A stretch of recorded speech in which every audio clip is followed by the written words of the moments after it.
Good afternoon, guys. Welcome back to the channel. Welcome back to another video. Pledge allegiance to the flag. Pledge allegiance to the flag of the United States of America and to the republic for which it stands, one nation, under God, indivisible, with liberty and justice for all. So, we are about to do a long-term review. This is about a 5-6 year, I guess. Had 6 years or so. So it plugs into your OBD2 port. It's going to say OBD2 port, onboard diagnostics. I think 1996 or new, I believe. I think it's 96 or newer has it. Now, what I like to do is I popped this panel out, unscrewed it from the bottom, popped it out. Popped this side panel off here, fuse panel. And then this didn't come with the grab handle, but if you were to take this out, it's two 10mm bolts, one here and one down there. And you carefully pull on this and pull it out. And I run it up here and run the cable, USB cable, right down there, so it's almost seamless. I can put it higher in the corner if I want and hide it better. And this device was about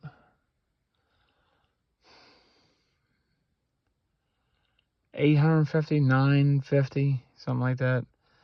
But I also got it from diablosport. I got it from Lewis Eaton, who's one of their best programmers and writers of custom codes. I'll turn it on, but I'm not gonna, well, maybe. It's hot, so it likes to be a little pissy. So there's a screen, and you can select from different screens. You can pick 3 different options, change the colors, change all the formats, running all that. Truck's not on, hasn't been running in a few hours, so. And then if you scroll up, if it'll let me do it, here you have your custom tuning, your 0 to 60 quarter-mile times, body, yada yada. Your tuning, your diagnostic codes, all that. And up here, if you pull down that screen, you have your ability to change screens and all. Trouble codes is nice. I haven't had to use it. Oh, nope, there goes my phone. Haven't really had to use it. But a couple times I had to a couple times lately because I got a vacuum leak. I got to fix a hose, PCV hose clamp. Might have to get new ones from another place. I ordered them off Amazon. Didn't work out. That's another issue. But I've got it tight enough now it won't cause a vacuum leak code.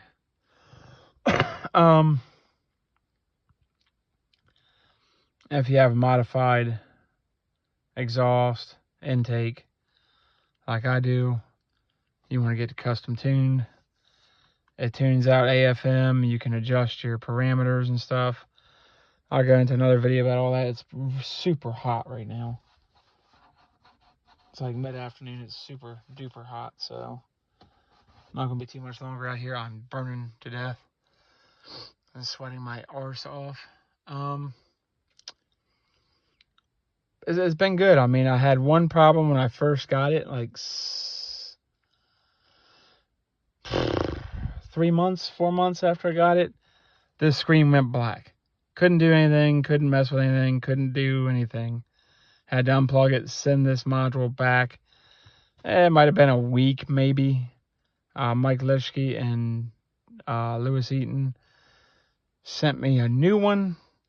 And since then, and I haven't had any problems with it. That thing will get hot and fall off sometimes if you don't have it on there really good and tight. Or if you try to take it off and put it back on there. But other than that, No big deal.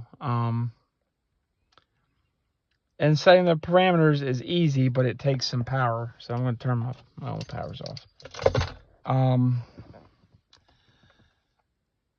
As far as power gains, yeah, some. You can adjust your throttle response, but it's not like the pedal commander. I definitely recommend that in unison with this. This, you got to go into the settings and you got to reinstall and all that stuff, and it's a pain in the butt. But he resets your fuel and all that stuff, fuel trims and everything. And it does make a difference. You notice some more oomph, but it's not like a diesel. Don't think this is like a Duramax or a Power Stroke or a Cummins. It's a 5.3 gas. You're not going to get that. So if you're expecting, like I had a LBZ Duramax, I mean, you could get a lot of power just from fuel delivery. You're not going to get that with these. These don't have the fuel pump. These don't have, it's a whole different animal. You can make power, but you're going to have to do cam upgrades and other stuff to get that power. You're going to have to do mechanical upgrades. But you can also tune that. When you do those upgrades, you can tune it. He can rewrite a tune. You do 100-something mile log, which I had to do the first time. And then he sets everything. And you can play with your transmission and all that. Torque management, all that stuff. But I don't play with it much. I've messed with the shift parameters. I still haven't got it perfect, but it is way better because this thing, it's a learning transmission. It gets pissy sometimes. Not anymore. Since this, I will say, that has alleviated transmission wonkiness completely, and on my part. But I've also messed with the shift points myself to where I'm comfortable with, which you can do if you know what you're doing. But his got it way, way better. It's not even close. You notice more power. You can get better fuel mileage if you don't have this on this a ton. You can get really good fuel mileage, about a mile or two maybe. And using good gas, like Exxon or something like that.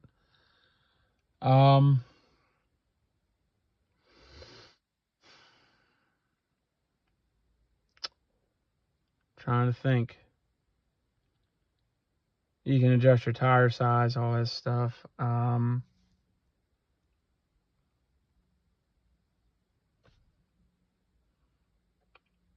You can adjust your idle. This thing would idle rough. A little bit rough before, not bad.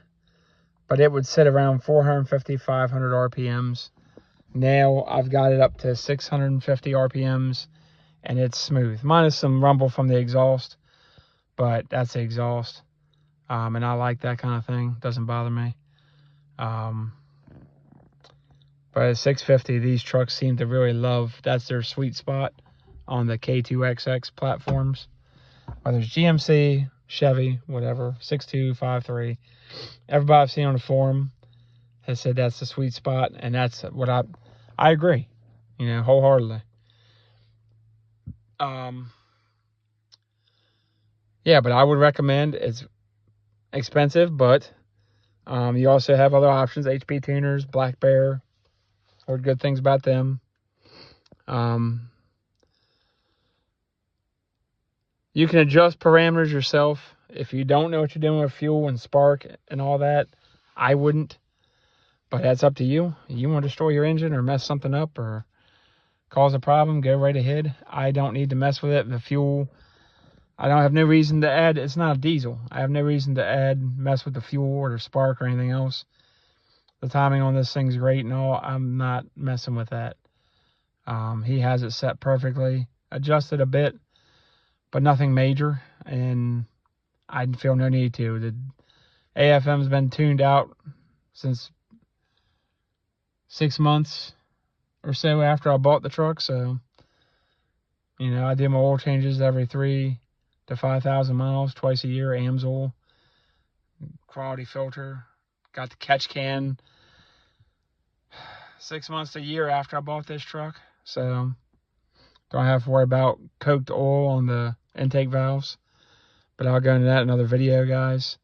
So if you like this video and you want to know more about the Diablo N-Tune Trinity T2 Platinum EX tuner, let me know. I'll do some more videos on that. But definitely like, subscribe, comment, share, hit notifications. Once we hit 100, doing a free giveaway, so go back and check that out. Still not using my GoPro right now. I'm going to try a firmware update. I haven't done that in a long time, so maybe that's an issue. I've got other SD cards coming in case the SD card is the problem. It is the original SD card, so I'm hoping, because I really don't want to buy another one. I really don't. So, yeah, I'll do an update on that too. So, love y'all. Enjoy your day. Peace out.